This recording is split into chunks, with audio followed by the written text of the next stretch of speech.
എന്താണ് shoulder arthroscopy? നമുക്കിന്ന് അതിനെക്കുറിച്ച് സംസാരിക്കാം. നമസ്കാരം, എൻ്റെ പേര് ഡോക്ടർ വിഷ്ണു.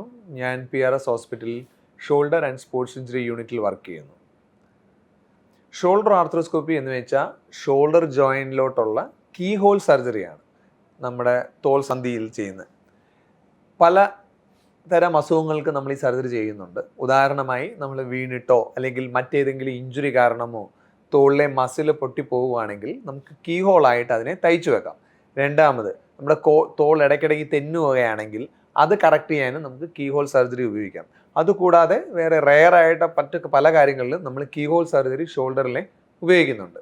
ഇനി പലപ്പോഴും ആൾക്കാർ നമ്മളോട് വന്ന് ചോദിക്കുന്നത്, ഈ shoulder surgery key hole surgery കഴിഞ്ഞാൽ എത്ര കാലം റെസ്റ്റ് വേണ്ടി വരും, എത്ര കാലം കഴിഞ്ഞ് എനിക്ക് പഴയ ഫങ്ഷനിലോട്ട് തിരിച്ചു പോകാൻ പറ്റും, എന്തൊക്കെ ഫിസിയോതെറാപ്പി ചെയ്യേണ്ടി വരുമോ, എനിക്ക് എപ്പോൾ കളിക്കാൻ പറ്റും എന്നൊക്കെ.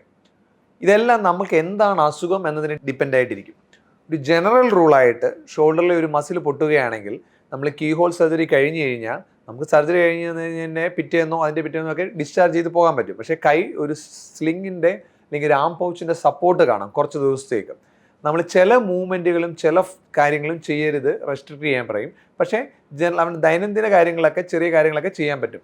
പിന്നെ ഗ്രേഡഡ് ആയിട്ട് ഒരു ഫ്രീക്വൻറ്റ് ഇൻ്റർവെല്ലിൽ നമുക്ക് ഫിസിയോതെറാപ്പി കാണും.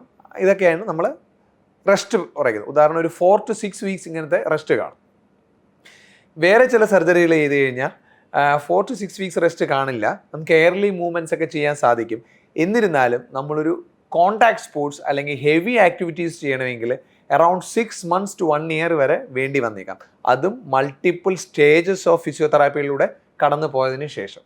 ഇതൊക്കെയാണ് ഷോൾഡർ ആർത്രോസ്കോപ്പി അല്ലെങ്കിൽ കീ ഹോൾ സർജറിയുടെ ചെയ്യുകയും അത് കഴിഞ്ഞിട്ടുള്ള റെസ്റ്റ് പീരീഡും അതിനുശേഷമുള്ള റീഹാബിലിറ്റേഷനും അതിൻ്റെ പ്രോഗ്നോസിസും അതിൻ്റെ ഔട്ട്കംസും. Thank you.